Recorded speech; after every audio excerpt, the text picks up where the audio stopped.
Show me the money. I need to feel you, Jerry. Show me the money. Jerry, you better yell. Show me the money. Show me the money. All right, so we're back with another episode of Show Me the Spread with Big Raj. Mike is back in action wearing, I think, a David Tyree jersey, 85? No, well, yeah, David Tyree, 85, but it's actually Murcia. Yes, so my best man, Mondo, gave this to me as a wedding gift. I'm going to cover a couple things right now. First off, I'll let you intro your 85. My intro to cover a couple things. Yeah, 85, Tyree, love him, but this was for me. My best man, Mondo, gave me this, 8-5, August 5th, the day I got married. And secondly, we're back with another episode. I think that's how you started. My friend, we haven't spoken on this platform in months, okay? We haven't spoken on this in a long time. All right? But there was still a previous episode, even if that episode was in June, it's still back with another episode. It's just a delay. That's what you said. We're back with another episode. Well, since that episode, the Warriors won a title. The Astros won a title. Carlos Bustamante, what's this guy's name? Won the U.S. Open. No, what? I thought you just combined the name. Bustamante. Yeah, no, not Bustamante. What? Pablo Correa, the Spanish kid. He's a kid. Now you're giving out another tennis guy, Correa Busta. And I can't think of his name right now. I cannot. Alcatraz. Carlos Alcatraz. Carlos Alcatraz, yes. Who's now injured. The Warriors have a bad away record. The Astros are still assholes. Hold on. We're about to go into the college football playoff tonight and the NFL playoffs on Saturday, and you're talking to me about fucking Carlos? Come on, dude. I'm just covering everything that's happened since we last spoke. You didn't even mention the fucking World Cup. That was like the most. Hey, well, there's a lot to cover. It's been months. That was next. But it's crazy. It's been an amazing football season. Finally over. Had a few upsets here and there, but I think we're just excited because the most exciting time of football is around the corner. I would say the 2 of the 3 most exciting weeks of gambling are here, because I would say wild card round, divisional round, maybe the 4 most exciting. You know what? The regular season's exciting every week, but all of these games matter. The stakes go up more. Our bets get bigger. And man, am I excited to throw around some money on some big, juicy lines on Saturday. We're not betting $500 on the Pro Bowl? Now that it's a flag football game, I think I'm not going to. Maybe I'll take the over for $100 because I have a gambling problem. But I'm probably not going to go that extreme. But the NFL season fucking ended. It's over. And there's just a lot to take in. Number 1, the Eagles didn't blow it. The Eagles didn't fuck it up. The Cowboys didn't even give them a chance to fuck it up because they got absolutely mauled by Sam Howell and the fucking Redskins. So that was unbelievable. Yes, they're always going to be the Redskins to me. Okay, sorry. Right. The Eagles obviously come out, beat the Giants, who have Davis Webb at quarterback, which fun, just little random fact. Today I was doing a deep dive on the Texas Tech team since Cliff Kingsbury got fired. And Davis Webb actually started over Baker Mayfield at one point when Baker Mayfield walked on to Texas Tech. And then Pat Mahomes took the job from Davis Webb for good reason, because I'm going to get into Pat Mahomes later, but we might be watching the second best quarterback ever after Tom Brady every week. And I think we just need to really enjoy what this man does every week on Sunday. Like, did you see, I have to just mention the flip pass to McKinnon where he just runs to the 2-yard line. The defenders then start moving towards him. And like, how do you do that in an NFL game? Like you're playing like an FCS team in college football. Like he's treating these NFL teams and defenses like they're not valued, but he does all these crazy things. He'll give you a crazy shovel pass for a fucking touchdown multiple times in a season. Lefty, he's gone lefty. Lefty torpedoes. He'll do a merry-go-round. He'll do a carousel. Merry-go-round. They're like, they're going to have to work on a new play. What are they going to work on next week? What's the seesaw? Maybe a little seesaw play? I don't know how they would create that formation. Everyone does the worm. Leading up to Pat Mahomes doing a Philly special and receiving it himself, 50-1. Yeah. Who knows? Hey, you know what? We're going to save that since the Chiefs aren't playing this week. We're going to stay off that bet this week. But I think either divisional round or conference championship, we are going to run into a quarterback catching a touchdown. It would be great. And you're right. It would be great if the Michigan Wolverines never ran that play again, because my God, I'm still not over that game. That's why I think I'm not as into national championship. 2 times inside the 2 we fumble and can't score. We run the worst Philly, whatever, Ann Arbor special I've ever fucking seen in my life. We throw 2 pick sixes and we still manage to almost win that game. Like, I just don't know. Like, Jim Harbaugh might leave. This might be a high to go on, I guess, because we had never made the playoff. He made 2 in a row. I think he stays 1 more year, though. I wouldn't mind him on the Panthers, so I welcome Jim Harbaugh into the NFL, but I think he stays 1 more year. This has nothing to do with the NFL, but I think was it Carolina or Denver that they were saying? Carolina first, that he met with Tepper, and then he met with Denver after. So something is going on there, but I'm going down the wrong rabbit hole. Something is going on with Harbaugh. To quote the great Brian Windhorst. Yeah. But yeah, no, you're right. Crazy season, crazy end. And, thankfully the Texans were able to walk away with the chance to draft Bryce Young. Oh, wait, no, hold on a second. Never mind. Bobby Smith said, fuck you. You're going to fire me. I'm going to fire your fucking first round pick and make it the second pick. Which was one of the, like, if there's ever you giving your finger on the way out from a job, or you really saying, fuck your 2-week notice, like, I'm leaving, Lovey said, no, I'm going to stay till the last second, but I'm going to fuck up your whole operation. Like, that has to be one of the boldest exit firings I've ever seen. Shout out to Lovey Smith, dude. On a 4th and 20, which hadn't been done all season. It was 0 for 9? It was 0 for 9. Yeah, and the Colts guy thought that play happened 3 weeks ago because he jumped about 2 weeks too early. So I don't know what the fuck that was that we saw that play.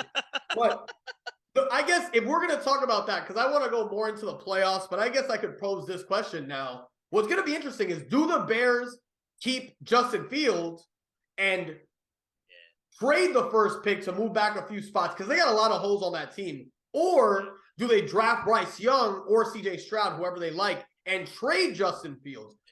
I think the first pick will get you a bigger haul. I think you're better off getting off of number 1, trading back to like 6 or 7. I haven't looked at the draft order that deeply, but even though I'm worried about Justin Fields throwing, I think you do trade that pick, make somebody give you a ransom like the Carson Wentz trade years ago, where Cleveland got all those picks for getting out of Carson Wentz. And look what Carson Wentz has become.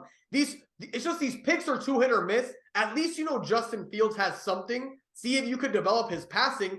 And if you don't, you'll suck again next year, and then you can just draft somebody else. Go after Caleb Williams from USC. So only better than Jalen Hurts. The only one better than Jalen Hurts in terms of the rushing quarterback. And Lamar, but he was hurt all year. He's been very we can't even say much about Lamar's rushing ability this season. What a season for him! But no, Chicago needs receivers. I mean, they pick up Chase Claypool, who's probably caught. Terrible trade for a second-round pick. I didn't like it at the time. Second-round pick for Chase Claypool. I didn't see him as a number 1 wideout, maybe even number 2. So so I don't know. Who knows what direction that goes in? But yeah, what a season! Season. Let's do a moment of silence for the team that made my bankroll last year, the LA Rams, because it can all end so abruptly for them if some of the rumors out there are true. Sean McVay retires. Look at this domino effect.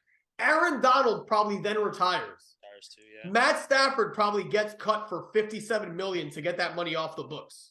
Yeah. So what are you if you're the Rams? The Lions have your pick next year, right? In this draft now that was in the Matt Stafford trade. It's just, I don't want to go deeper into this because I don't know what the fuck they're going to do, because they gave up all their draft picks to win now, and they did. They won last year. But I think we expected a longer window. So did my bank account, because I had them in a few bets to make the playoffs, to finish second in that division behind San Francisco. I was one of the people who wrote Geno Smith off. And it's true. He never wrote me back. He never wrote me back. I think you and everyone else. Yeah, he never wrote back. You wrote him off, but he never wrote back. He never wrote back. I don't even know how that works, but it's just, it was just really catchy when he said it. So, Oh yeah, it's impressive. The amount of times that they replay it, that you see it reposted on Instagram, on Facebook, on ESPN, and you watch it and you're like, man, what a statement. I don't know what it means, but what a statement. I really don't know. And now it's legendary because if they don't make the playoffs and they finish 7-10 this year, that's just like, oh, what a, wow, Geno said that week 1, it didn't matter. No, he then goes on, granted in one more game, you brought this up to me, breaks Russell Wilson's passing yard record and takes the fucking Seahawks, who were tanking, to the playoffs. Yeah. No, he possibly ruining our comeback player of the year bet for Christian McCaffrey. Yeah, I don't even want to think about it. It's written all over. Everyone's the storyline. He had that interview yesterday after the game. He's about to cry. He's telling the Lions to pull it out for him. The Lions do pull it out for him. The way Seattle started off that hot ruined a big parlay for me in Germany when the Bucs decided to come to life, because the Bucs looked amazing in Germany and have looked so incredibly shitty in the United States. I'm starting to think Tom Brady's a Nazi. Like, I'm not sure, but it's in play. I hold resentment. My own team, Richie James with 2 fucking fumbles on kick returns against the Seahawks. We could have changed this trajectory for the Seahawks as well. It's been pretty frustrating. It has been. I would have rather watched the Lions in the playoffs. I think they would have been a more fun team, even though I love the Geno Smith story, but I feel like they were a more dangerous team. Like, I love the Niners, obviously rocking my McCaffrey jersey since the Panthers are obviously not in the playoffs. And I think the Niners are, we'll get into it a little bit later, but they are my front runner, in my opinion, to get to the Super Bowl in the NFC. I would have been way more afraid of the Lions than I was about the Seahawks. So yeah, well, you could say on both sides, on both conferences, the Lions were who you would have been more afraid of over the Seahawks, and in the AFC, the Steelers over who snuck in. Well, the Dolphins have fucking Skylar Thompson playing quarterback. Yeah. So if Tua's healthy, right? Which 3 concussions in 1 year, we don't know. If Tua is healthy and playing on Saturday, I do think with Tua, the Steelers and the Dolphins are equally good. I just have a strong hunch that Tua might not play. We'll find out tomorrow, probably. It's Monday, by the way. It's a playoff game. If you're Tua, you're going to want to play. If it's your call, you're not going to want to miss your first playoff game. But you got to stop taking bad hits. I know you're fragile. I know you need to be just wrapped in bubble wrap, and that's how you need to live your life, and that's impossible playing the game of football. But do the Eli Manning. If they're going to stack you, just fucking fall. Don't risk the season. Let me ask you something. With what just happened with Damar Hamlin a week ago, and God bless, we're so glad to hear that Damar Hamlin is out of the hospital and heading back home. Damar, if you're listening, I know we get a lot of listeners. Damar, if you're listening, God bless. That was incredible for you to come back and see what the Bills did over the weekend. But with that injury, could you even possibly see the Dolphins starting Tua? Like, everything that's happened this season with him, 3 concussions, this crazy injury last week with Damar Hamlin, they got to be more careful. I don't think that they have the balls to even try to put this guy on the starting lineup for Saturday. There's no way. I don't know. I think it's football. I think we've been watching football for 30. I've watched football for 30 years. It's evolving. Obviously, they're being a lot more cautious with player injury. Mm-hmm. I also thought I had to get a chuckle out of you and saying, Damar, if you're listening, because we're trying to get out there. Because there's a 0% chance Damar is listening. But it's unbelievable. I was watching that game. Me and you talked a little bit. I couldn't believe what I was watching. I've never seen a football game stop like that. I've also never seen the look I saw on Buffalo's players and Cincinnati's players in that moment. Like, Josh Allen looked dead inside. Like, he honestly looked like, there's no way I'm going to get myself to play football right now. And I think as more time went on, you kind of started to realize, like, man, this was a lot more serious than your run-of-the-mill players hurt on the field. He's going to get carted off and he's going to give a thumbs up. Like, we didn't see it. They let us know there was one point when Joe Buck just mentioned they performed a few minutes or a long time of CPR. And when I heard that, I was like, oh fuck, like this can be that's bad. Yeah. This could be catastrophic. Like, we could have seen one of the worst situations in the history of football unfold. Thank God that wasn't the case. And we had that crazy end, you know, kind of this cold, crazy playoff scenario now. Chiefs Bills would be in a neutral site, all these different things. And yes, player safety is at the most importance. But if a doctor clears Tua, why? And Tua's going to say, I want to play. Tua's a football player. It's the playoffs. He's never made the playoffs. It's a meaningful game. Is Tua really going to say, nah, guys, I know I got 3 concussions this year. I'm going to sit this one out. Instead of thinking, I know this is sick, but as a football player, you probably think, I put my life on the line this year, got 3 concussions. I'm better. I'm recovered. I might never get a chance to play in a playoff game again. Who knows? I want to play. Don't take the big hit. Be smart. Watch Tom Brady highlights. Watch Eli Manning highlights. Watch how those guys get down. I don't know if he's going to get cleared. If Skylar Thompson's playing quarterback, the Bills by fucking 50. Like, they are going to get mauled. Like, the Bills beat the Patriots last year 47-17. Yeah. I will promise you, we will take Bills to win by 21 plus if I hear Skylar Thompson is playing quarterback. And it's not that much better if Teddy Bridgewater is playing quarterback, because Teddy Bridgewater gets injured into 20 minutes into any game he gets into now. What's his injury now? A thumb, pinky, dislocated pinky. Dude, he is. I'm like Rondale Moore. Oh my God, I don't think you could grip a football. That's how you're pinky. Or I guess like you're grabbing the football almost like from the ass, like from the other side of the football to be a unique grab of the football. But yeah, DeMar Hamlin, unbelievable story. Glad to see he's good. Bengals, Bills. But we'll get into, because I said I was going to get into divisional stuff. Last couple of things I want to hit on for the regular season. Quick shout out to my Panthers for being the best team ever at not getting top 5 picks. We're good enough to miss the play. I mean, good enough to not suck to get a top 5 pick, but never good enough to actually make the playoffs. So great job, Matt Rule. I fucking hate you. I hope you do a terrible job at Nebraska, where you will probably suck again. Yeah. That was quick. AFC, NFC South, kind of in the same theme. 1 winning record between 8 teams. The only one, the Jaguars, because they won yesterday, finished 9-8. Everybody else combined losing record. Every single team, including the Bucks. Crazy. AFC, NFC South, 8 teams. Okay. I didn't hear South, and so AFC South, NFC South, all losing records besides the Jags. Incredible finish by the Jaguars, who looked shitty in the middle of the year. Great job by Doug Peterson. Trevor Lawrence, who was being talked about as a bust, not a bust. So the other big thing we got to hit on that was crazy this year was like the quarterback regression. I think we saw some of the young guys kind of separate themselves that have already been separating themselves. Like top 4 quarterbacks, which are ironically on the AFC. I know Jalen Hurts was in the MVP conversation, but if I'm projecting forward, number 1 is Pat Mahomes. Number 2 is Josh Allen or Joe Burrow.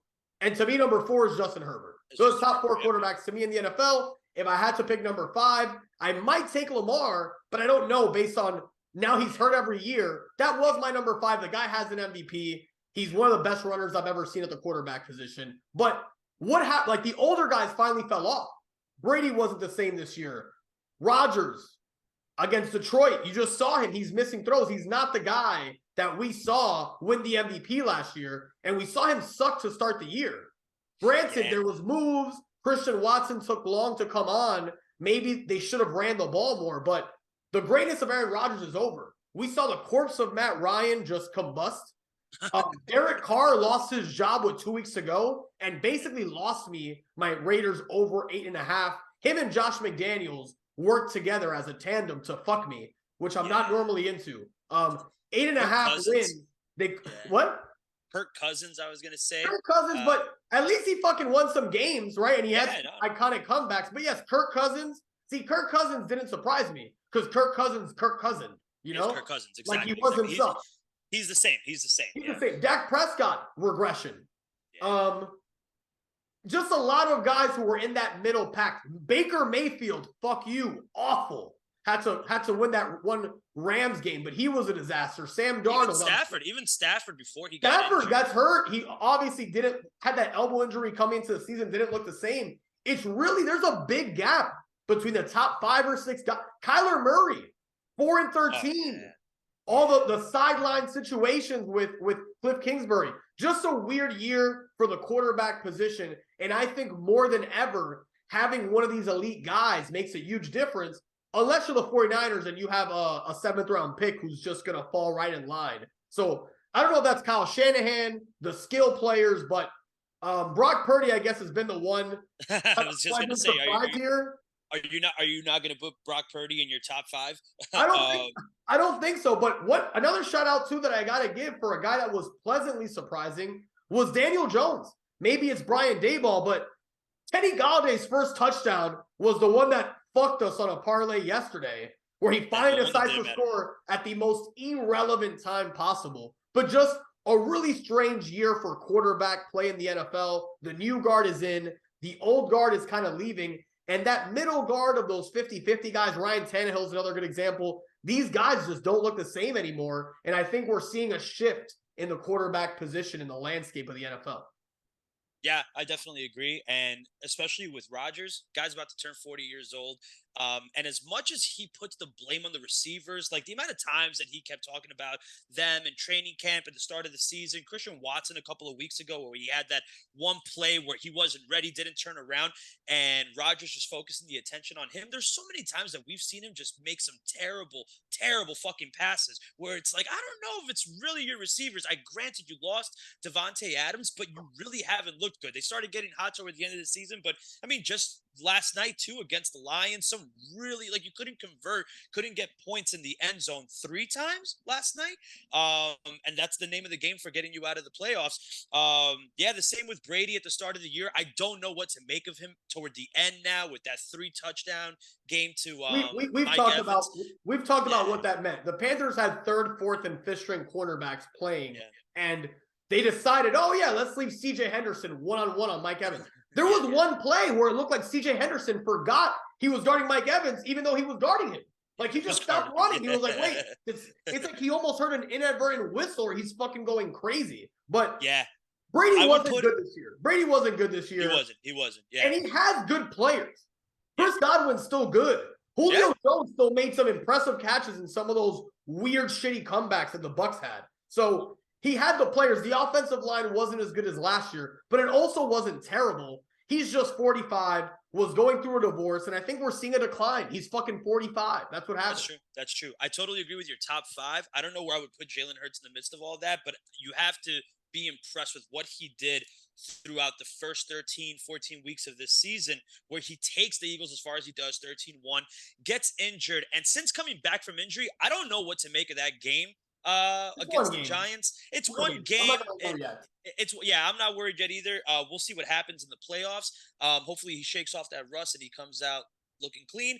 We'll see what happens, because I've got some Eagles to make the Super Bowl action. I've got some outright, some match results and everything. So we'll see. But yeah, I mean, you have to be impressed with what he did. You know, there's still so much like debate going on with people on who wins MVP. It's clearly Pat Mahomes, 5,250 yards, 40 touchdowns. What was it, 40 or 41 that he got for the year? He's in the 40.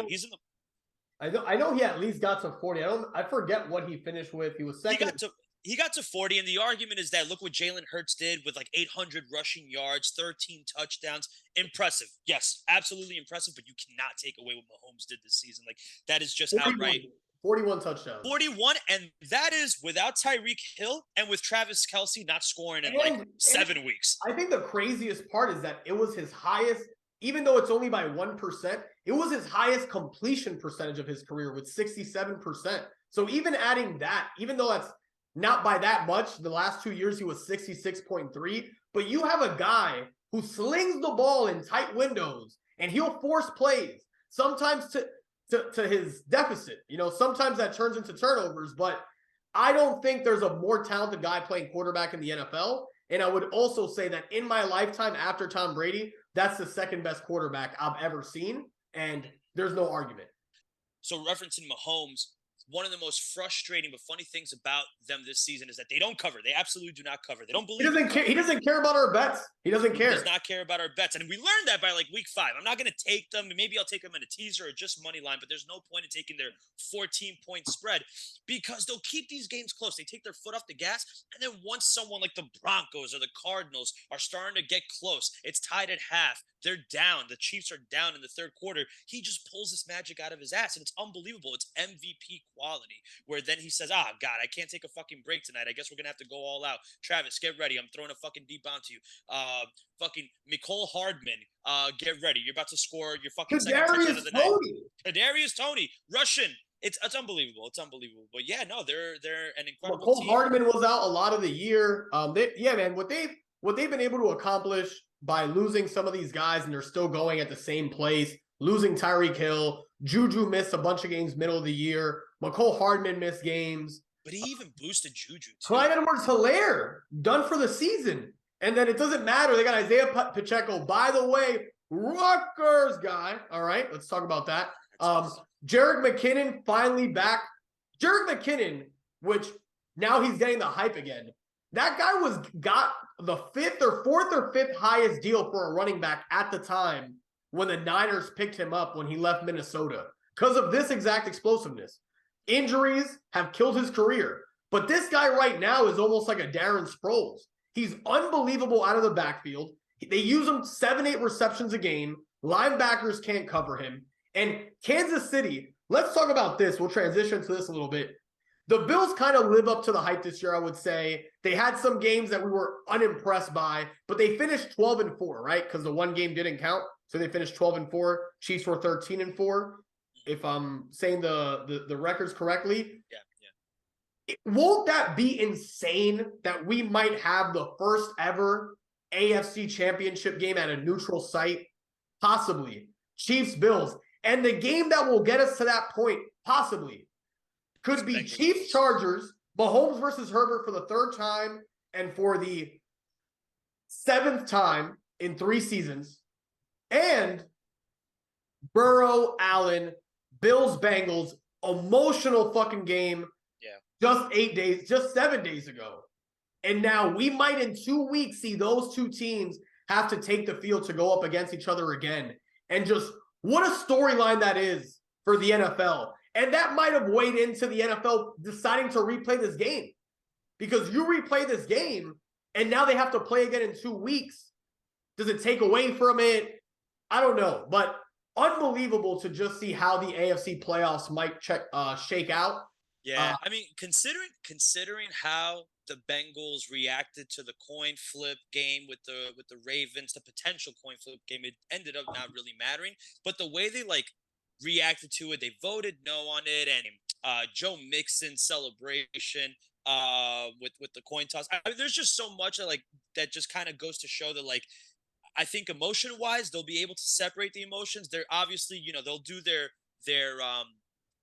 what do you call it? Their dedications, their shout outs to DeMar Hamlin pre-game, right before they start. But once it gets down to it, the Bills are going to play high on emotion, making sure that they win for DeMar, who is most likely going to be in attendance. And the Bengals are going to be like, all right, everything's done. We've gotten everything out of the way. Let's do what we were supposed to do. It's football. And just get at it. Yeah, now it's football. You're back to playing football. 2 teams coming at it. 2 of the cream of the crop. I think if you look at the playoffs this year, I think we have one tier, which is Kansas City, Buffalo, Cincinnati, Philly, San Francisco. That's tier 1. You got 5 teams that I think can win the Super Bowl realistically. That doesn't mean there's not a couple of dark horses. Chargers are a dark horse. Don't like Brandon Staley too much, but they got weapons. They need Mike Williams to be healthy. Joey Bosa's back. That defense really was playing by far its best brand of football the last 6 weeks. And now you add Joey Bosa to that mix. The receivers are back. Yes, they lost Rashawn Slater, but their offensive line was starting to gel more. So I think the Chargers are a definite sleeper. Can we talk about Staley and his decision to start everyone yesterday? Potentially costing Mike Williams. Thank God the X-ray came back negative. I don't understand what the fuck that was about. But or at least if you want to get a quarter in because you want your guys to play for a quarter, fine. But why are they still playing in the second quarter? Why is Justin Herbert and Austin Eckler in the second half? Yeah. One hit and it's over. Herbert gets hurt and it's over. Chase Daniels is just there to be a backup. He literally is not there to play.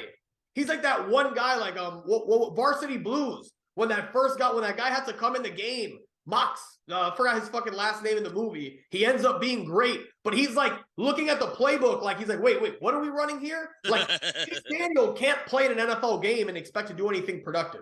So I didn't get it at all. Chargers, and then on the NFC, I don't see a sleeper. If I had to take a sleeper, and they're not really a sleeper, no, Cowboys, I'd probably go Dallas. Yeah. How can I trust Dallas to do something competent 3 games in a row? I don't know. I don't think it's possible. I think they lost to Tampa this year. Now they got to go face Brady, the aura of Brady. And Dallas can and should beat Tampa by 15. Can and should. Now, my first instinct when I saw that line was Tampa because of how bad Dallas has looked the Washington game.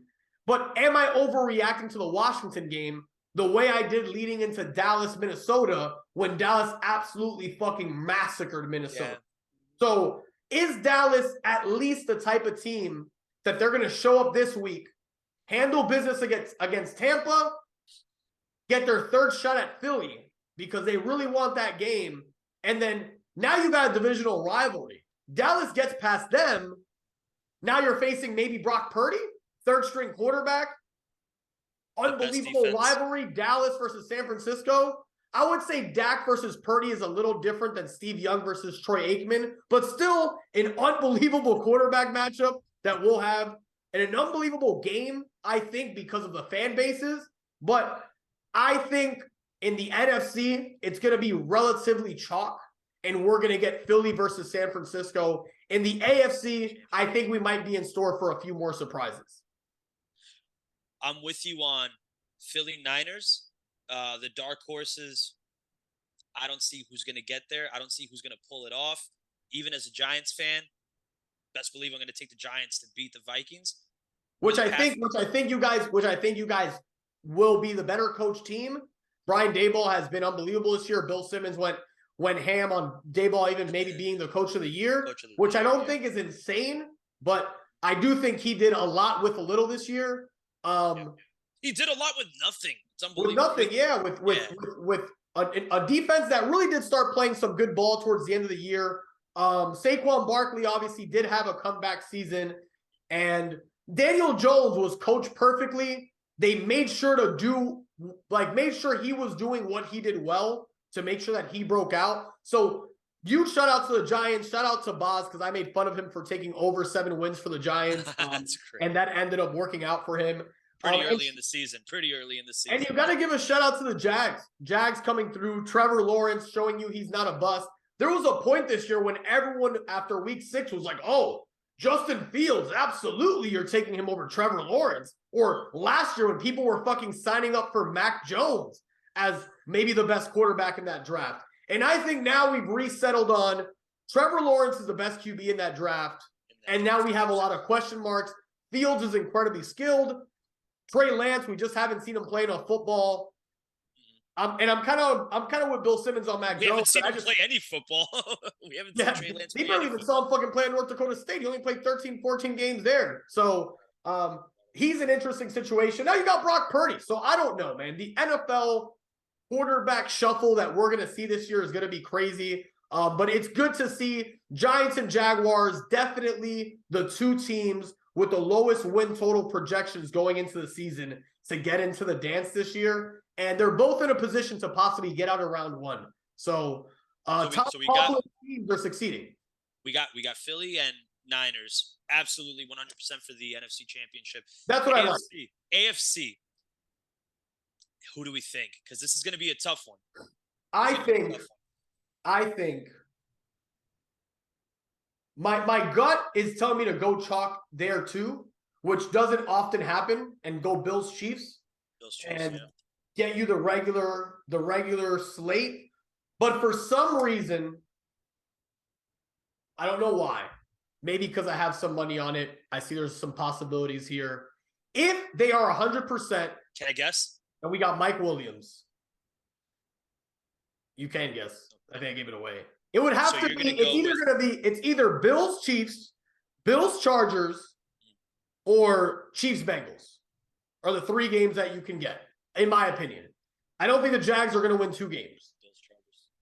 I wouldn't be. Yeah, It's not yeah. crazy if you get Bills Chargers. The Chargers can beat the Chiefs. They almost have a few times. Andy Reid does his little things in the playoffs.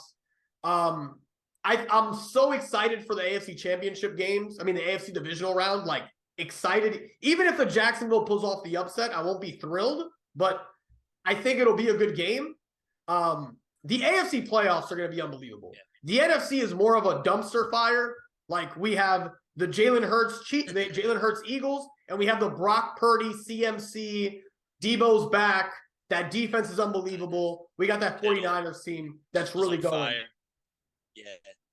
And that's why I love them. It's unbelievable. That's why I got to go. They're absolutely. So, gun to your head, right? Metaphorical gun to your head, not real gun to your head. What's your Super Bowl prediction right now, if you had to? If you had to do it right now, today, what would be your prediction today? My prediction today would be Niners. Damn. That AFC, dude. The AFC fucking kills me. I'm going to go with Niners, Bengals. My heart says Niners Chargers, but I feel the as much as I want it to be Niners Bills, the Bills defense scares me. The Bills defense scares me. Von Miller being out, really, like, it's changed up a lot, and I just feel like they've given up so much on the run. The AFC is a toss-up. I really got about this one a little more, but a month ago, I would have gone with Eagles all the way to get to the Super Bowl. Not to win the Super Bowl, but to at least get to the Super Bowl. And Brock Purdy and this Niners defense has just really changed things up, where only the Raiders with Stidham were the only ones that really had us nervous throughout this whole run with Brock Purdy. It's been unbelievable what Brock Purdy has done to, like, get George Kittle running the way that he is. All the success that they've had without Deebo Samuel, it's unbelievable. And now that Deebo's back, it's crazy. That team just is absolutely scary out of the NFC. But the AFC, dude, it's unbelievable. I don't know. But I'm going to go Niners Bengals. Yeah, I don't know. I'm in the same boat. I think it could be any of those 4 teams in the AFC. I still think, like I said, I think the Eagles can beat the Niners, but I'm going to go Niners. And right now, my heart is telling me Bills. And I don't know if it's because of the storyline. Love it. I love it. I don't know if it's the storyline. Yeah. I don't know if it's the DeMar Hamlin thing. I don't know if they were the best team going into the season. And now they're 12-4. They had a couple of losses they probably shouldn't have had. And they still finished 12-4. Like, everybody's been talking about the Bills like they had a disappointing season. I know they were the favorite going into this thing, but now I guess the biggest fear is if they go and play Cincinnati, is that win going to be so emotional that it impacts Kansas City next week if they win? Or if they're facing the Chargers? Yeah. Or is it a situation where if it's the Chiefs, they're going to get up for that game because overtime last year, we all know what happened. We all know how the AFC divisional round went, and that Bills-Chiefs fucking amazing shootout, best game of the playoffs, you would argue, last year. Do the Bills then not get emotional? Things would be different this time around. Neutral things site? would be different this time around if neutral they were to go site, and overtime, it's in the conference championship game at a neutral site. Yeah, but overtime. If overtime were to happen again, did those rules they both get a affect chance to for score a touchdown, and playoffs? then I think once they both score a touchdown, then it goes back to the field goal thing, right? It doesn't just say I don't touchdown. remember what the rules. There's no way it's just saying touchdown because then you could have a fucking 7-hour game. So I'm pretty sure it's touchdown, touchdown. Then it would be field goal because you can't. After what just happened, especially, you're not going to have these guys like dying on the field, essentially, like out of breath, too long of playing. Definitely safety hazard. But different overtime rules were designed for these teams. And tied at half. We're going crazy with tied at half during the AFC playoffs. Crazy with tied at half. All over the place. Every chance I get, I'm taking tied at half. I'm so excited for it. You have no idea. Yeah. We crushed tied at half in the playoffs. Chargers, Jaguars, tied at half, baby. Week 1, and week 1 of the playoffs, and we're also taking Lock it in Vikings, for Saturday. Giants. Vikings, Giants. We're going one Saturday, one Sunday. Absolutely. We might even take Dallas, Tampa on Monday because we love tied at half. It's in our veins. It's right. It's right there. You have to take it each day. You have to take it each day, not each round. Not each round. No, there's one on Saturday, there's one on Sunday, and there's going to be one on Monday. The only one on every day. Going back, every day you take one. You take one. Every day you take one. Going back to the Bills, aside from the defense and what I mentioned about losing Von Miller and how they've looked lately, the other thing that scares me with the Bills, I don't think the playoffs change this, is Josh Allen suddenly, and the reason why they've been talking so weird about them toward the end of the season. Josh Allen, who was front runner for MVP the first 7 weeks of the season. Thank God I took Mahomes with Josh Allen. And thank God you took Mahomes too. Yeah. And a major factor in this is Josh Allen's all of a sudden fallen in love with throwing picks in the end zone. It's unbelievable. And he's still doing it. Even the it gets him going. Nice, gets the people going. It gets him going, yeah. And you can't have that in the fucking playoffs. You cannot have that in the playoffs. Especially with teams as good as what you're facing. He's making plays. He's just making passes that he shouldn't be making, forcing balls into places he shouldn't be forcing them. But we saw it last year. We kind of saw some of the bad Josh Allen with the good Josh Allen. So if you get good Josh Allen, because Pat Mahomes makes mistakes too, right? Joe Burrow likes to throw it sometimes in some questionable windows. All those guys take chances. But I think we're going to see it more once we see these games, man. I'm excited. So what we're going to do is, unless you have a sign off for this, we're going to end it here. We're going to then, on the next part of this, we're going to go over some prop bets for the playoffs, some things that we might like, and then we're going to break down the 6 matchups for Saturday, Sunday, Monday. But do you have a last take on, I guess, the playoff preview side of this? If I could just shoot off a couple quick sentences. Wow, good job, Titans, started off the way you did and ending the way you did. No. Good job, Ravens. We suck again. And ending the way you did.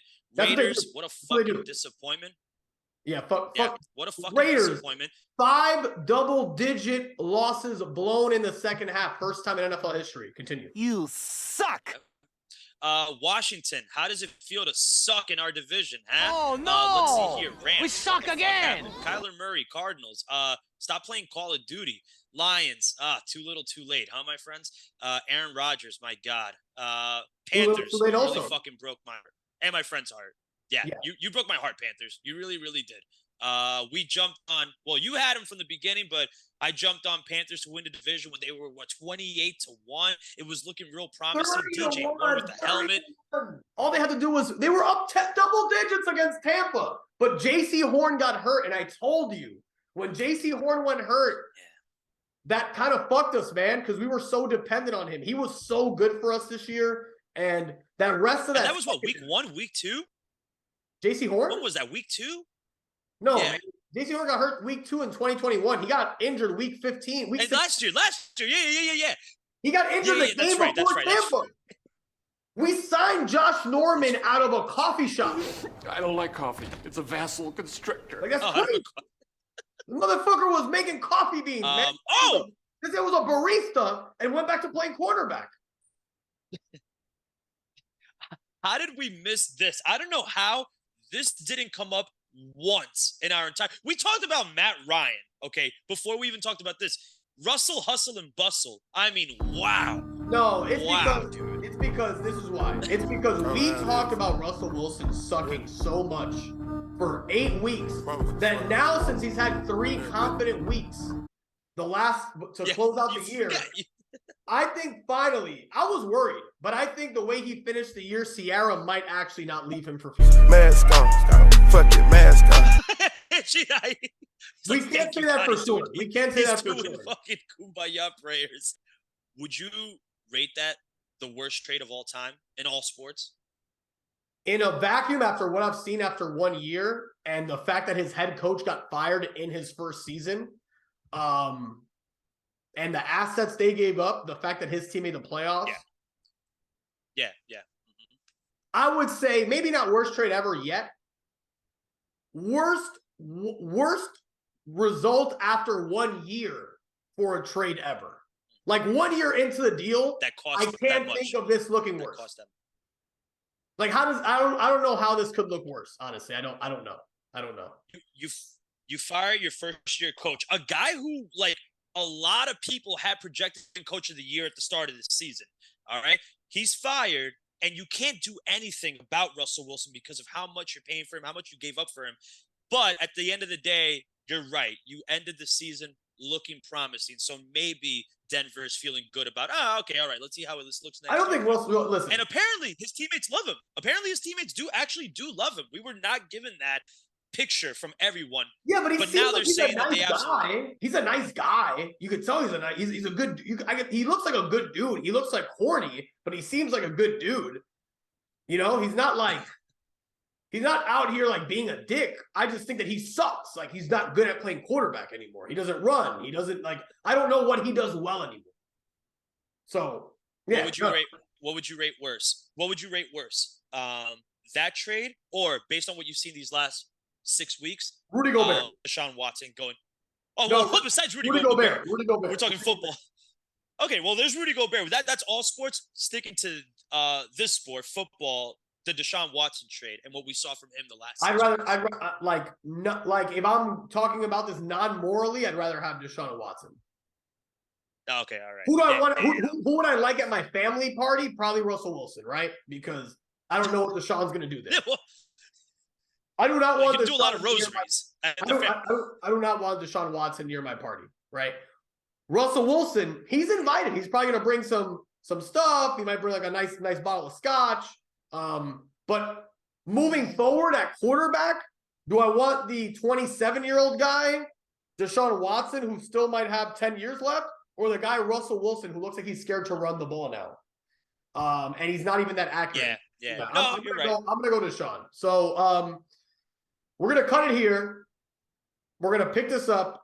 Props, player props, MVP odds, Super Bowl odds. We'll go a little bit deeper, and then we'll give our week. Why do I keep saying? I guess week 19 picks, wild card weekend picks, which I'm excited for. Yeah, they are 19. It is week 19. Yeah, It is, man. Fucking week 19. We're back, baby. Yeah, the lines will be updated.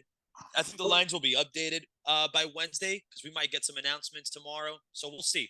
We'll have more accurate odds. We'll have a more clear picture of how everything's going to look. So I think it'll be good. I'm excited for it. Great to see you again on video like this. This is nice. You're looking great. Enjoy the Jack Daniels. We'll see though. We'll analyze and we'll break it down. We'll be back in 2 days. All right. All right. That's good. Don't bet money you don't have, unless you feel really good about it. Right.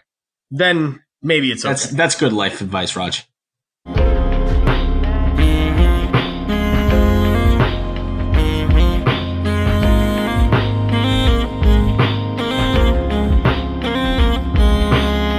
Sanity ain't going my pace today. I can't even recall being these ways. To be honest, moving forward's all I'm seeing.